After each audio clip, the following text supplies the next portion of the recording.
það sem þarf til að geta innleitt þessa spegluðu kennslu, það að hugsa hlutina svolítið upp á nýtt. Við þurfum að hafa bæði vilja starfsmanna og kynna þetta vel fyrir nemendum og foreldrum. Því að ef foreldrar ekki með og veit ekki hvað þessar breytingar eru, þá alltaf hætta á að hlutirnir svona detti fyrir ofangarð og neðan. Þannig að þetta eru 3 markhópar sem mjög mikilvægt að innleiða inn í þessa breytingu. Og annað sem þarf til auðvitað ótrúlegur hvati og hvatning frá stjórnendum. Því að ef að kennurum líður eins og þessi að gera þetta svolítið einir, að þá þetta ekki nógu gott.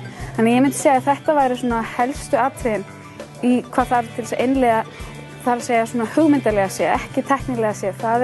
Það allt annað kapítuli. Mér finnst mjög skemmtilegt að vera að búa til fyrirlestra fyrir nemendur mínar sem ég reyna að gera svolítið meira heldur en bara einhver PowerPoint show.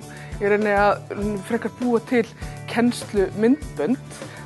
Ef ég að útskýra hreyfilýsingu í eðlisfræðinni, þá get ég verið með myndbrot sem sýnir akkurat það. Sömuleiðis í efnafræðinni, þá get ég verið með myndbrot, vídeóbrot af efnahvarfi í gangi og annað slíkt. Og annað sem þarf auðvitað svona hópvinna starfsmannanna.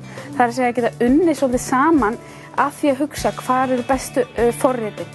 Hvernig best að kenna á þennan hátt, fá kannski tungumálakennarana saman, raungreinakennarana saman, mynda svona grúppur því það svo miklu skemmtilega að vinna þetta saman í hóp. Og ég hef tekið upp alla mína fyrirlestra núna og það á döfun að kennara gera það hjá okkur. Að fyrirlestra verið teknir upp þannig að nemendurinn horfið á það heima og segja að tíminn gefst í það hér í stofun að svara nemendum.